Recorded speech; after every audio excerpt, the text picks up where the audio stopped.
Hi friends, Jesus with us ಚಾನೆಲ್ಗೆ ನಿಮಗೆ ಮತ್ತೆ ಸ್ವಾಗತ. ದಯವಿಟ್ಟು ವಿಡಿಯೋವನ್ನು ಸ್ಕಿಪ್ ಮಾಡದೆ ಪೂರ್ತಿ ನೋಡಿ ದೇವರ ವಾಕ್ಯವನ್ನು ಸಂಪೂರ್ಣ ತಿಳಿಯುವಿರಿ.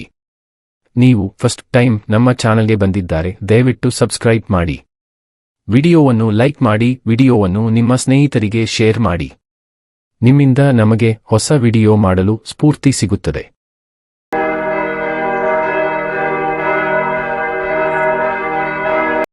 ಯೋಬನು ಅಧ್ಯಾಯ 23. ಆಗ ಯೋಬನು ಇಂತೆಂದನು, ನಾನು ನನ್ನ ನರಳಾಟವನ್ನು ಎಷ್ಟು ಬಿಗಿ ಹಿಡಿದರೂ ಆ ನನ್ನ ಮೂಲುಗುವಿಕೆಯು ದೇವದ್ರೋಹವೆಂದು ಈಗಲೂ ಎಣಿಸುತ್ತೀರಾ? ಆಹಾ, ಆತನ ದರ್ಶನವು ಎಲ್ಲಿ ಆದೀತು? ನನಗೆ ಗೊತ್ತಾಗಿದ್ದರೆ ಎಷ್ಟೋ ಸಂತೋಷ. ಆತನ ಸನ್ನಿಧಿಯನ್ನು ಸೇರೇನು. ನನ್ನ ಬಾಯನ್ನು ತರ್ಕಗಳಿಂದ ತುಂಬಿಸಿಕೊಂಡು ನನ್ನ ನ್ಯಾಯವನ್ನು ಆತನ ಮುಂದೆ ವಿವರಿಸಿ ಆತನ ಪ್ರತ್ಯುತ್ತರದ ಮಾತುಗಳನ್ನು ತಿಳಿದುಕೊಂಡು ಆತನು ನನಗೆ ಹೇಳುವುದನ್ನು ವಿವೇಚಿಸೇನು. ಆತನು ತನ್ನ ಮಹಾಶಕ್ತಿಯಿಂದ ನನ್ನ ಸಂಗಡ ವ್ಯಾಜ್ಯವಾಡುವನೋ? ಇಲ್ಲವೇ ಇಲ್ಲ. ನನ್ನ ವಿಜ್ಞಾಪನೆಯನ್ನು ಗಮನಿಸುವನು. ಅಲ್ಲಿ ಯಥಾರ್ಥಚಿತ್ತನು ಆತನೊಂದಿಗೆ ವಾದಿಸಲು ಅವಕಾಶವಾಗಿ ನನ್ನ ನ್ಯಾಯಾಧಿಪತಿಯಿಂದ ನನಗೆ ನಿತ್ಯವಾದ ಬಿಡುಗಡೆಯಾಗುವುದು. ಅಯ್ಯೋ, ನಾನು ಮುಂದೆ ಹೋದರೂ ಆತನು ಸಿಕ್ಕುವುದಿಲ್ಲ, ಹಿಂದೆ ಹೋದರೂ ಆತನನ್ನು ಕಾಣಲಾರೆನು.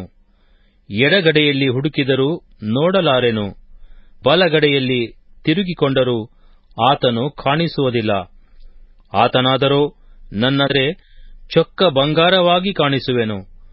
ಆತನ ಹೆಜ್ಜೆಯ ಜಾಡಿನಲ್ಲೇ ಕಾಲಿಟ್ಟಿದ್ದೇನೆ. ಓರೆಯಾಗದೆ ಆತನ ದಾರಿಯನ್ನೇ ಹಿಡಿದಿದ್ದೇನೆ. ಆತನ ತುಟಿಗಳಿಂದ ಹೊರಟ ನಿಯಮಗಳಿಗೆ ನಾನು ಹಿಂದೆಗೆಯಲಿಲ್ಲ.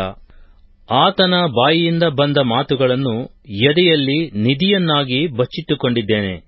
ಆತನಂತೂ ಒಂದೇ ಮನಸ್ಸುಳ್ಳವನಾಗಿದ್ದಾನೆ. ತಿರುಗಿಸಬಲ್ಲವರು ಯಾರು?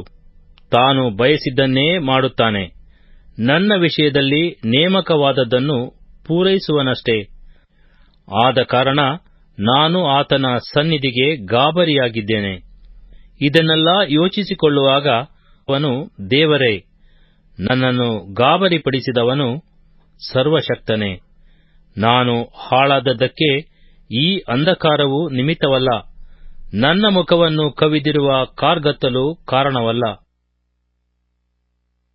ಯೋಬನು ಅಧ್ಯಾಯ 24.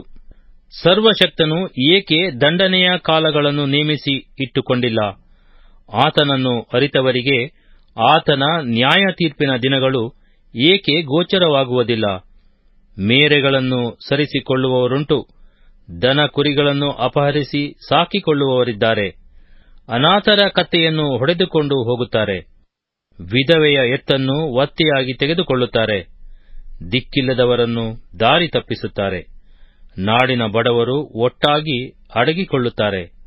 ಇಗೋ, ಅಡವಿಯಲ್ಲಿ ಕಾಡು ಕತ್ತೆಗಳು ಹೇಗೋ ಹಾಗೆಯೇ ಇವರು ತಮ್ಮ ಹೊಟ್ಟೆಪಾಡಿಗಾಗಿ ಹೊರಟು ಕೂಳನ್ನು ಆತುರವಾಗಿ ಹುಡುಕುವರು.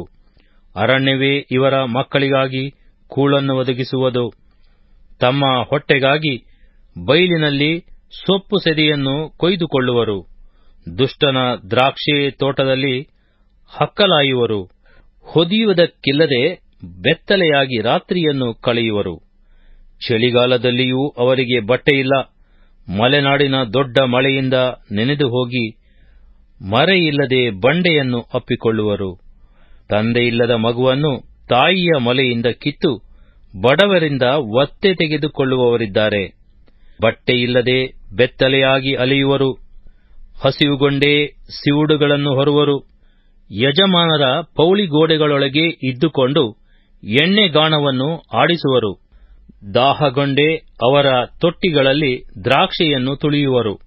ತುಂಬಿದ ಪಟ್ಟಣದಲ್ಲಿ ನರಳುವರು. ಗಾಯಪಟ್ಟವರು ಮೊರೆಯಿಡುವರು. ದೇವರಾದರೋ ಅದನ್ನು ಅಯುಕ್ತವೆಂದೆಣಿಸುವುದಿಲ್ಲ. ಬೆಳಗಿನ ಮೇಲೆ ತಿರುಗಿ ಬಿದ್ದವರು ಇದ್ದಾರೆ.